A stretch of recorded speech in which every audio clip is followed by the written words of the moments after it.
नमस्कार। 23 अगस्त को अंतरिक्ष दिवस है। भारत अंतरिक्ष के क्षेत्र में बहुत आगे बढ़ रहा है और आज हमारे साथ 3 युवा उपस्थित हैं। हम उनसे चर्चा करेंगे। सबसे पहले अपना परिचय दे दें। नमस्ते, मेरा नाम अंकित सिंह है और मेरा graduation electrical and electronics branch से हुआ है। चूँकि साइंस विषय होने के नाते मेरी रुचि हमेशा से अंतरिक्ष के क्षेत्र में रही है और इंजीनियरिंग क्षेत्र में जब हमने पढ़ाई शुरू किया तब बहुत सारी चीज़ें जानने को मिली और एक कौतूहल का विषय तब रहा जब चंद्रयान भेजा गया। तो इसके बारे में बहुत सारी जानकारी एकत्रित किया और हम सौभाग्यशाली हैं कि जिस 23 तारीख के उपलक्ष्य में हम चर्चा कर रहे हैं, ये वही दिवस है जिस दिन चंद्रयान 3 जो है चंद्रमा पर लैंड किया था और उसी दिवस को कॉमेमोरेट करने के लिए, याद करने के लिए हम ये सारी चीजें मना रहे हैं। नमस्कार आप सभी को। मेरा नाम वीरेंद्र शुक्ल है। मैं वर्तमान समय में पोस्ट ग्रेजुएशन कर रहा हूँ। राष्ट्रीय अंतरिक्ष दिवस, जिसका विषय है चंद्रमा को छूते हुए जीवन को छूना, भारत की अंतरिक्ष गाथा, जिसमें समाज और प्रौद्योगिकी पर अंतरिक्ष अन्वेषण के महत्वपूर्ण प्रभाव पर प्रकाश डाला गया है। नमस्कार, मेरा नाम आकाश मिश्रा है। मैं छात्र हूँ और उसी कारण जैसे अंतरिक्ष असीम संभावनाओं को खोले हुए है और ब्रेन भी हमारा अंतरिक्ष की तरह असीम संभावनाओं को समेटे हुए है, उसी तरीके से जिस तरह ब्रेन को पढ़ना, जिस तरह मस्तिष्क को जानना एक रुचिकर रहता है, मेरे लिए हमेशा से ही अंतरिक्ष भी उतना ही रुचिकर रहा है। यूनिवर्स के कई आयामों को जो खोलते, जिसको हमने सीखा, इसरो जो हमारी सबसे मेन बॉडी है अंतरिक्ष के लिए, उसने सबसे बड़ी उपलब्धि जो देश के प्रति समर्पित की, इसी के लिए आज मैं यहाँ हूँ। धन्यवाद। आपसे मिलकर बहुत अच्छा लगा। हमारे बीच में डॉक्टर हैं, इलेक्ट्रिकल इंजीनियर हैं। हमने जाना कि जैसे हमारा माइंड सेल है वैसे ही यह विश्व भी, ब्रह्मांड भी पूरा एक दूसरे से जुड़ा हुआ है और किस प्रकार से जुड़ा है ये समझते हैं। तो जब हम पढ़ रहे थे तब सबसे पहले देखते हैं चीज़ें कि व्यक्ति को किस प्रकार की जिज्ञासा रही होगी। जब वो पहली बार उसने आसमान को देखा होगा तो उसने आकाश में देखकर क्या सोचा होगा कि ये चंद्रमा है, ये तारे हैं, ये कैसे हैं, क्यों हैं। इन सभी जिज्ञासाओं के बाद और वहाँ से हमारी जो सफ़र, भारत का अंतरिक्ष का सफ़र है, यदि मैं उसी से मानूँ और शिव शक्ति पॉइंट जो चंद्रमा की लैंडिंग को हम सभी ने नाम दिया, उस सभी को जोड़कर देखें तो क्या लगता है आपको अंकित जी कि आप किस प्रकार से देखते हैं और अध्यात्म के क्षेत्र में और विश्व को, अंतरिक्ष को यदि हम एक प्रकार से यदि जोड़ें तो किस प्रकार से जोड़ सकते हैं? आशुतोष जी, मेरा मानना है कि हमारे पास जो भी अंतरिक्ष का ज्ञान है वो आज से नहीं, आदितन काल से है हमारे पास। क्योंकि अगर हम बरामिहिर की बात करें या फिर आर्यभट्ट की बात करें तो सारे के सारे कैलकुलेशन पहले ही किए जा चुके थे। हम बात करते हैं ग्रह की या हम बात करते हैं जो भी घटनाएं घटित होती हैं, खगोलीय घटनाएं, वो सारी कैलकुलेशन हमारे पास पहले से ही है। तो इन्हीं सारी कैलकुलेशन को करते हुए ही आपने आदि मानव की बात करी कि आदि मानव जब गुफाओं में से निकला, उसने आसमान की तरफ देखा तो कैसे पता चला उसको। तो जब ये सारे कैलकुलेशन करके जब 1972 में पहली बार जब इसरो की स्थापना की गई तो उसका उद्देश्य यही था सिर्फ कि कैसे भारत को विश्व स्तर पर अंतरिक्ष के क्षेत्र में पटल पर लेकर के आया जाए। और इसी को जब आगे बढ़ाते हुए जब एक कह सकते ऑफिसर जब चंद्रमा पर अंतरिक्ष में जाता है तो वो कहते हैं कि सारे जहां से अच्छा हिंदुस्तान हमारा। तो यही सारी चीजें हमें आगे धीरे धीरे बढ़ाती है और हम फिर भी कहें तो हमने जिस तरीके से इस 21वीं सदी में अंतरिक्ष के क्षेत्र में डेवलपमेंट किया है और जिस तरीके से हम आगे गए हैं, अगर आप टॉप 5 कंट्रीज में उठा करके देखेंगे तो पिछले 20 वर्षों में ज़्यादा डेवलपमेंट भारत ने किया है। उसका उदाहरण आप ये देख सकते हैं कि एक साथ 92 जो अलग अलग प्रकार के टारगेट्स होते हैं उसको डिस्ट्रॉय किया भारत ने, फिर 125 जो टारगेट होते हैं उसको डिस्ट्रॉय किया भारत ने। तो ऐसे बहुत सारे उदाहरण हमारे सामने हैं जो बताता है कि किस प्रकार से भारत ने अंतरिक्ष के क्षेत्र में और एक मुकाम हासिल कर लिया पूरे विश्व पटल पर। बिल्कुल, बहुत ही अच्छा बात कही आपने। जैसे कि कहा सारे जहां से अच्छा हिंदुस्तान हमारा, और जब विदेशी मीडिया ये कहता है कि जितने रुपए में हॉलीवुड की एक फिल्म बनती है उससे कम पैसों में हम मंगल पर पहुंच जाते हैं, तो हमारे बीच में वीरेंद्र शुक्ला जी हैं। हम उनसे जानेंगे कि किस प्रकार से, क्या प्रौद्योगिकी में क्या उन्नति भारत कर रहा है अभी इस समय, या क्या और चीज़ें करनी चाहिए, इस पर प्रकाश डालें। सबसे पहले गर्व करने की अगर एक बात है वो ये है कि 50 वर्षों में इसरो ने पृथ्वी के बाहर किसी वस्तु को सौर मंडल के किसी अन्य पिंड में उतारने की क्षमता का व्यापक दर्शन लोगों को कराया है। यहाँ पे एक विषय और मानने वाला है कि सफल चंद्रयान मिशन ने भविष्य के ग्रहीय मिशनों के लिए चंद्रमा को प्रस्थान बिंदु के रूप में उपयोग करने की संभावना खोल दी है। इसका अर्थ यह भी है कि भविष्य के अन्वेषणों में भाग लेने के लिए भारत की साख पूरे विश्व में मजबूत हुई है।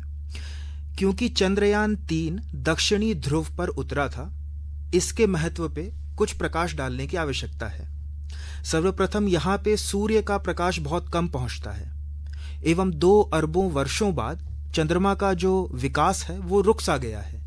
इसका यह भी अर्थ निकाला जा सकता है कि दक्षिणी ध्रुव एक प्राचीन क्षेत्र है। सर्वप्रथम चंद्रयान 3 रासायनिक, भौतिक और पर्यावरणिक गुणों के लिए उनके अन्वेषण हेतु वहां पे गया था, परंतु अभी वहां पे जमे हुए पानी की भी संभावनाएं नजर आ रही है।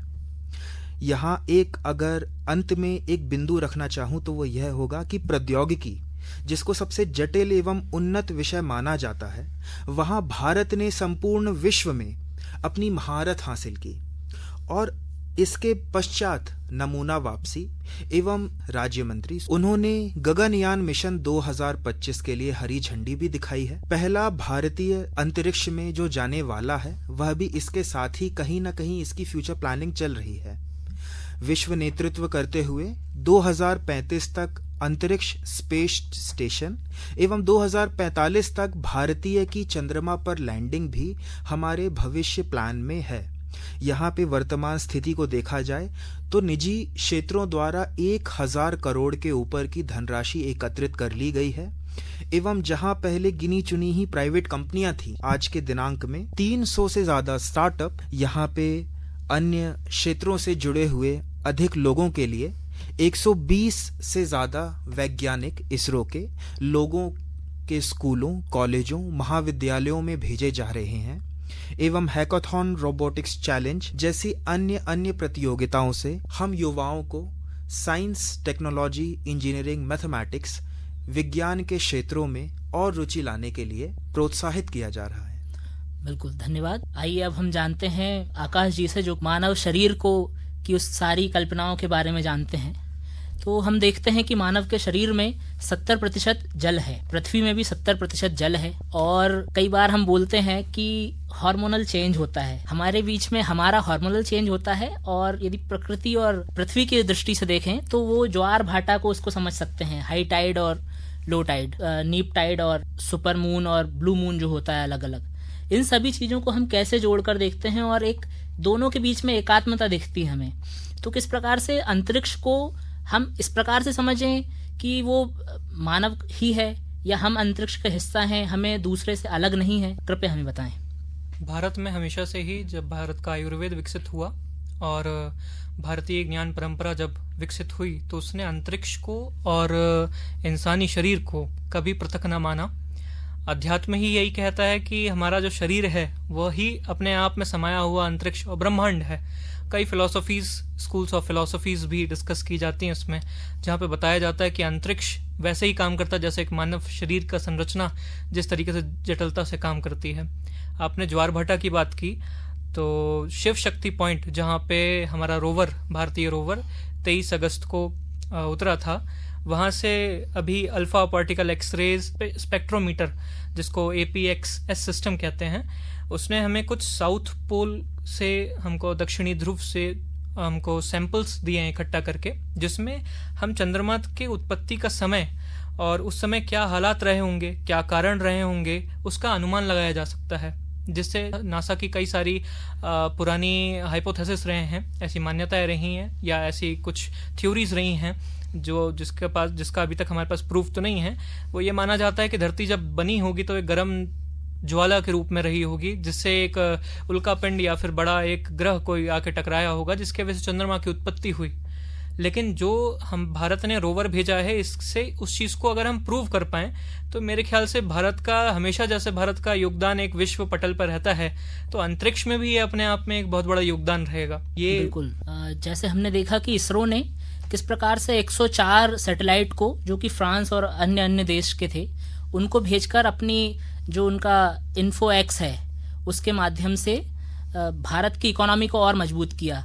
तो क्या हम भारत को ये देख सकते हैं कि जो भारत का और माननीय प्रधानमंत्री जी का विकसित भारत का लक्ष्य है, जिसमें वो बात करते हैं 5 ट्रिलियन इकोनॉमी की, तो उसमें किस प्रकार से देखते हैं आप एक स्पेस इकोनॉमी को लेकर? आशुतोष, आपने ये बिल्कुल सही कहा है। और भारत ने आज से नहीं, लगभग आज से 22 साल पूर्व ही अंतरिक्ष कॉरपोरेशन लिमिटेड की स्थापना की है, जो कि पूरा का पूरा यही काम करता है जो दूसरे देश हैं, जो कह सकते हैं कि एवरेज कंट्रीज़ हैं या फिर एशिया कॉन्टिनेंट के वे देश हैं जिनके पास अंतरिक्ष में स्पेस भेजने के लिए, सैटेलाइट्स भेजने के लिए पैसे कम हैं। जैसे अभी आप देखोगे जो आपने नंबर बताया 104 सैटेलाइट्स को भेजा, उसमें सारे के सारे भारत के नहीं थे, उसमें भारत के कम दूसरे देशों के ज़्यादा थे। तो उन्होंने वो सारे के सारे एक टर्म यूज़ किया जाता है स्पेस इकोनॉमी। उस स्पेस इकोनॉमी को ध्यान में रखते हुए 1992 में जब अंतरिक्ष स्थापित किया गया था, ये सिर्फ एक प्राइवेट बॉडी के रूप में काम करता है, हालांकि गवर्नमेंट की बॉडी है, और ये काम करता है क्या कि दूसरे देशों के जो स्पेस हैं, सैटेलाइट्स हैं, उनको अंतरिक्ष में ले जाके स्टेब्लिश करता है ये। तो ये चूंकि सारे देशों के पास तो है नहीं है, अगर आप टॉप कंट्रीज़ की बात करोगे तो जापान है, फ्रांस है, इंग्लैंड है, यूएसए है और भारत है। यही सारे देश हैं जो दूसरे देशों के सैटेलाइट्स को दूसरे मतलब स्पेस में ले जाके इस्टेब्लिश करते हैं। तो आपने जो स्पेस इकोनॉमी की बात करी, इसमें हम बहुत आगे जा रहे हैं। और अगर आप 2050 तक देखेंगे, मतलब जब हम इंडिया की स्वर्ण काल की बात कर रहे हैं, 2047 तक भारत की जो स्पेस इकोनॉमी है बहुत ज़्यादा हो जाएगी और हमारे पास पैसे भी बहुत सारे आने लग जाएंगे, जिससे अभी जो हमें प्रॉब्लम्स होती है R&D में, रिसर्च एंड डेवलपमेंट में, वो सारे के सारे पैसे यहाँ पर आएंगे इस एजेंसी में, और इसी एजेंसी के माध्यम से हमारे बहुत सारे जगह जाएंगे। बिल्कुल, बहुत बढ़िया। जैसे हम जानते हैं कि अंतरिक्ष के विषय में हम बहुत कम जानते हैं अभी, चूँकि अंतरिक्ष इतना बड़ा है और इतना स्पेस है। वैसे ही एक और क्षेत्र है जो हमारी पृथ्वी पर मौजूद है, वो है हमारा ओशियन, डीप ओशियन के बारे में हम बहुत कम जानते हैं। तो क्या हम अपनी टेक्नोलॉजी में ऐसा क्या और इजाफा करें कि हम जो ग्लोबल मॉड्यूल्स हैं, मैग्नीज मॉड्यूल्स हैं, ऐसी चीज़ों के बारे में और ज़्यादा खोज कर सकें और उससे हम भारत की अर्थव्यवस्था को और मजबूत कर सकते हैं।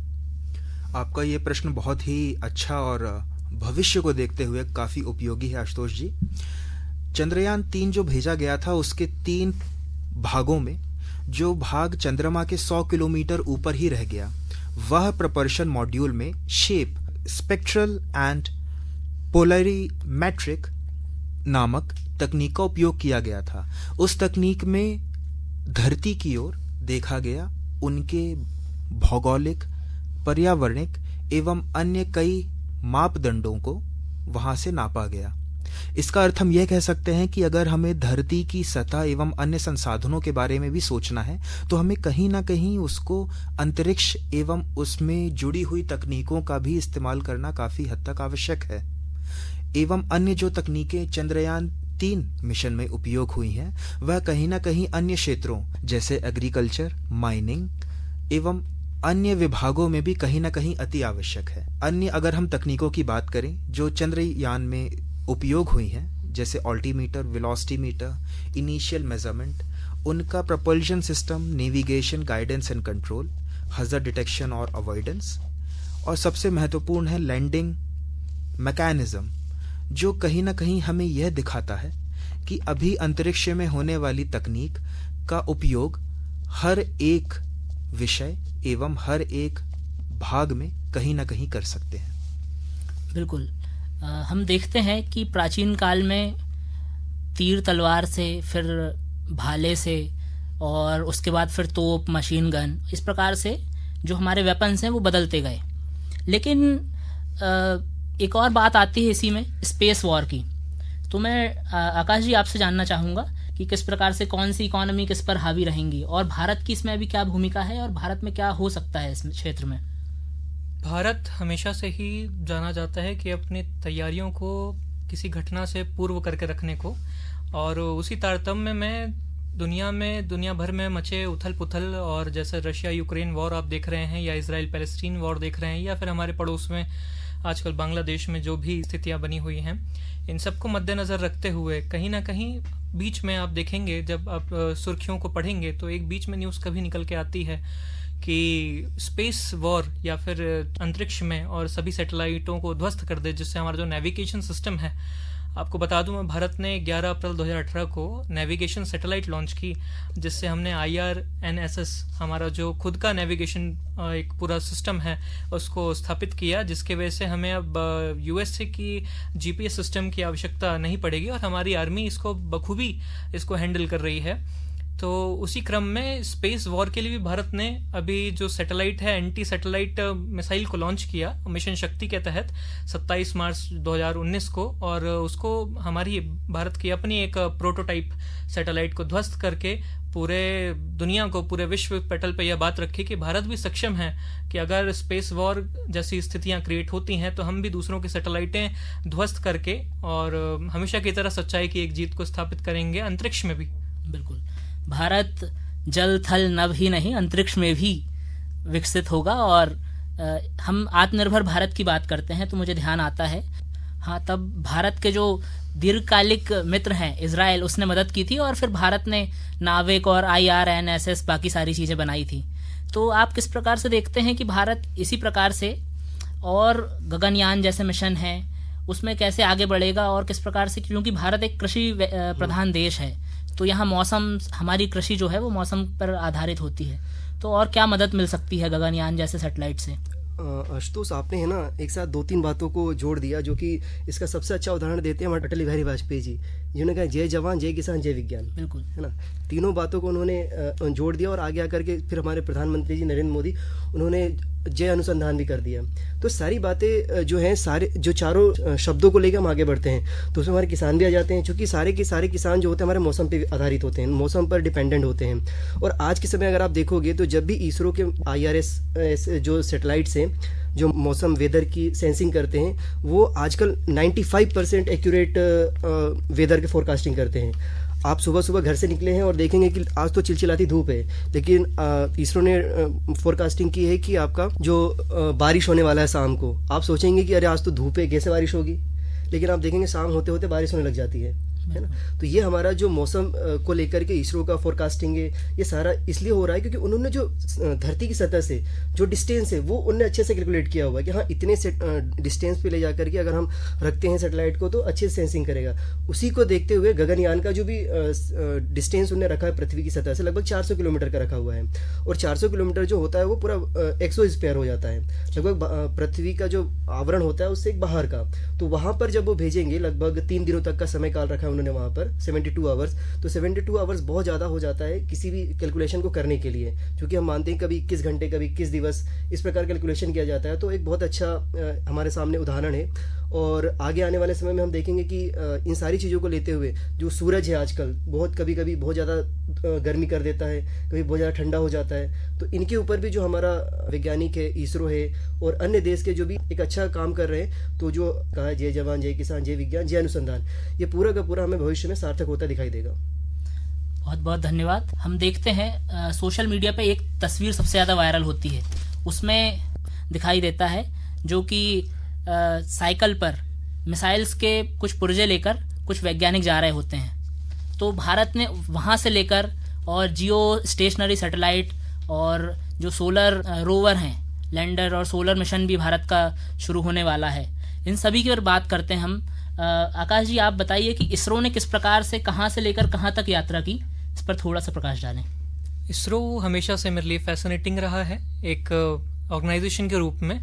मैं अभी विगत कुछ दिनों पहले ही wings of fire APJ Abdul Kalam ji की किताब पढ़ रहा था, जिसमें उन्होंने खलील जिब्रान की एक बात लिखी है। उन्होंने लिखा कि खलील जिब्रान की किताब में उन्होंने पढ़ा APJ अब्दुल कलाम जी ने कि बिना स्नेह के बनाया गया भोजन उस अन्न के समान है जिसे व्यक्ति खा तो लेता है लेकिन वह भोजन उसकी आधी भूख ही शांत कर पाता है।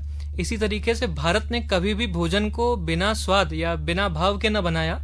उसने हमेशा ही, भले ही कितना ही कम हमारे पास संसाधनों रहे, लेकिन तब भी अपना पूरा भाव उसमें डाल के पूरी मेहनत और लगन के साथ काम किया।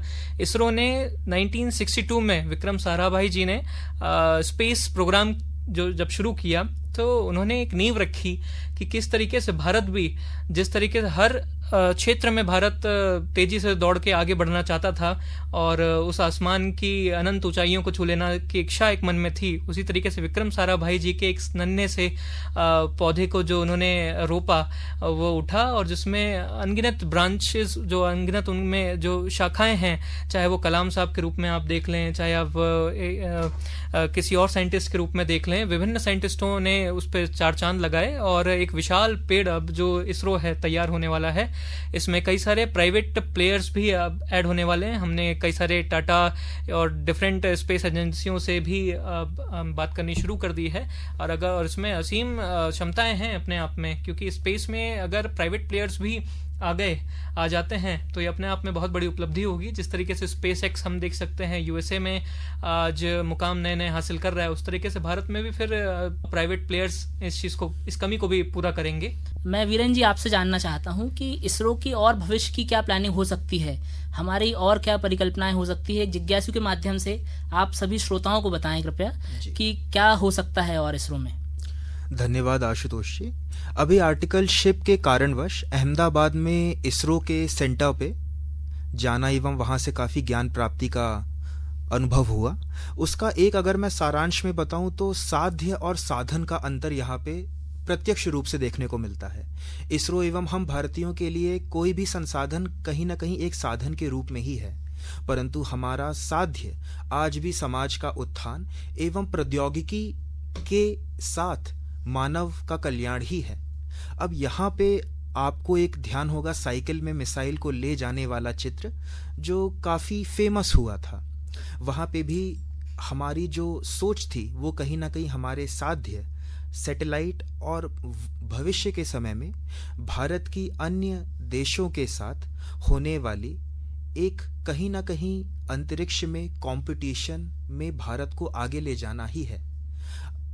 2023 में हुए 27 देशों के बीच में आर्टेमिस संबंधों को भी अगर हम देखें तो कहीं ना कहीं भारत आज चौथा देश है जिसने चंद्रमा पे अपना एक अंतरिक्ष यान पहुंचाया है। दक्षिणी ध्रुव में शिव शक्ति पॉइंट जो आपने अभी बताया, वहां पे जाने वाला पहला देश है। अब कहीं ना कहीं अन्य ग्रहों के ऊपर अगर हम खोज की भी बात करें तो वह एक मूलभूत बिंदु बन सकता है जहां पे हम चंद्रमा को एक दरवाजे के रूप में देख सकते हैं, जो भविष्य में आने वाली 10 साल, 20 साल या 30 वर्षों में कहीं ना कहीं हर एक प्रत्यक्ष या अप्रत्यक्ष रूप से हमारे भविष्य को लेकर एक सबसे बड़ा विषय रहेगा। अंकित जी, आपसे जानना चाहता हूं मैं कि भारत में और क्या होना चाहिए कि हमारे स्कूल एजुकेशन में सिस्टम में कुछ अंतरिक्ष से रिलेटेड कुछ क्या पढ़ाई हो सकती है। हम चूंकि अभी तो भूगोल पढ़ाया जाता है और फिजिक्स पढ़ाया जाता है, इन्हीं के विद्यार्थी जो हैं वो भविष्य में आगे चल के अंतरिक्ष के वैज्ञानिक बनेंगे और एक प्रकार से हमें वही शोध करते हुए देखेंगे इन चीज़ों में। लेकिन और भी क्या कोई ऐसे जिज्ञासु हो सकते हैं जो कि भविष्य में अंतरिक्ष में एस्ट्रोनॉट बने, कॉस्मोनॉट बने या सोलर मिशन पर जाएं? आशुतोष जी, आपने बहुत ही मतलब अच्छा प्रश्न पूछा है, क्योंकि हमेशा से जो ज्योग्राफी होता है, भूगोल होता है, उसे लोग ह्यूमैनिटीज़ का सब्जेक्ट समझ लेते हैं, क्योंकि ये ह्यूमैनिटीज़ के साथ साथ ये विज्ञान का भी विषय है। क्योंकि जब भी आप फिजिक्स की शुरुआत करते हैं तो आप अंतरिक्ष के बारे में पढ़ते हैं, आप सौर मंडल के बारे में पढ़ते हैं। तो सौर मंडल के बारे में यदि किसी व्यक्ति को रुचि का तरीके से पढ़ाया जाएगा, किसी मॉडल के तरीके से बताया जाएगा, पृथ्वी के पास कौन सा ग्रह है, फिर उसके पास कौन सा ग्रह है। जैसे अभी हमारे एक मित्र ने कहा कि चंद्रयान मिशन पे काम किया जा रहा है। चंद्रयान मिशन सौर मिशन के साथ शुक्र जो ग्रह है उसके ऊपर भी काम किया जा रहा है। तो ऐसे भी कई ऐसे हैं। तो मेरा बस ये है कि जो नया हमारा एजुकेशन पॉलिसी आई है, इसके अंतर्गत जो ज्योग्राफी है, ज्योग्राफी को विज्ञान के साथ जोड़ करके जब पढ़ाया जाएगा ना, तो एक बच्चा ये सोच पाएगा कि यहाँ पर एक तालाब है, इस तालाब में यदि सैटेलाइट से इमेजिन किया जाए तो उसमें कितनी मछलियाँ हैं, वो इमेजिन कर पाएगा। तो किसान समृद्ध हो जाएगा। वो अगर सैटेलाइट के माध्यम से ये इमेजिन किया जा सके कि ये जो मिट्टी है, इस मिट्टी में किस प्रकार के एलिमेंट्स है, किस प्रकार के इसमें मेटल हैं, क्या ये इसमें लौह तत्व ज़्यादा है या फिर फास्फोरस तत्व ज़्यादा है, तो उस आधार पर, उस मिट्टी की गुणवत्ता के आधार पर अपना अनाज का उत्पादन कर पाएगा। वो इस प्रकार पता कर पाएगा कि जहाँ पर मैं सड़क बनाने वाला हूँ, यहाँ पे जो पहाड़ पर्वत बना हुआ है, ये पहाड़ पर्वत की एज कितनी है, क्या ये कि नया पर्वत तो नहीं है कि खिसक जाएगा। तो ये सारी की सारी जब गणनाएं की जाएगी, जब ये गणना कौन करेगा, ये गणना हमारे ये युवा जनरेशन करेगी। यदि इसको विज्ञान परक जो उसको नॉलेज दिया जाएगा, विज्ञान परक उसको शोध के लिए उसके टेम्परामेंट डेवलप किया जाएगा। क्योंकि हमारे संविधान में कहा गया है कि जो हमारे मतलब देश है, scientific value, scientific temperament develop करना है। तो यदि ह्यूमैनिटीज़ के सब्जेक्ट को भी यदि आप साइंस के आधार पर जोड़ करके देखोगे, और इसमें हमारी सरकारें बहुत सारे काम कर रही हैं, क्योंकि धीरे धीरे हमारा देश बहुत बड़ा है, बहुत डाइवर्सिटीज है, और इतने सारा डाइवर्सिटी के साथ साथ पॉपुलेशन बहुत ज़्यादा है, तो समय लगेगा। लेकिन मुझे पूरी उम्मीद है कि हम अगर सकारात्मक सोच के साथ आगे बढ़ेंगे तो ये सारे के सारे परिणाम हमारे देश में आएंगे और भविष्य में हम जिसे कहते हैं विश्व गुरु, हम विश्व गुरु शब्दों में नहीं, हम चरितार्थ करके दिखाएंगे। बिल्कुल, मुझे भी ऐसा लगता है कि इसरो को भी जैसे जिस प्रकार से वो GIS के, जियो इन्फॉर्मेटिक्स सिस्टम के, इस प्रकार के वोकेशनल और ऐसे कोर्सेज चलाने चाहिए जिसके माध्यम से जो बहुत क्यूरियस बच्चे होते हैं, हम लोग स्कूल के यदि कभी प्लानिटेरियम में जाने का मौका मिलता था तो हम बड़े उत्सुक होकर जाते थे कि ऐसी जगह होगी, हमें वहाँ ये ग्रह देखने को मिलेंगे। तो बहुत ही उत्सुकता होती है बच्चों में, और यदि वो उत्सुकता को उस समय यदि पल्लवित होने का मौका मिले तो बहुत आगे जाती है। चूंकि अंतरिक्ष का जो अर्थ है, शब्द का अर्थ है, वो है जिसका कोई अंत ना हो। ऐसे ही विचारों का भी, ज्ञान का भी कोई अंत नहीं होता है, और हम लोगों की इस चर्चा का भी कोई अंत नहीं है। लेकिन चूंकि समय की सीमा है, इसलिए ऋग्वेद की एक ऋचा के साथ मैं अपनी वाणी को विराम दूंगा। आ नो भद्रः क्रत्वो यन्तु विश्वतः। सभी ओर से अच्छे विचार हमारी ओर आएँ और आप जैसे अच्छे अच्छे श्रोता भी आएँ। बहुत बहुत धन्यवाद। जय हिंद। जय हिंद। जय हिंद।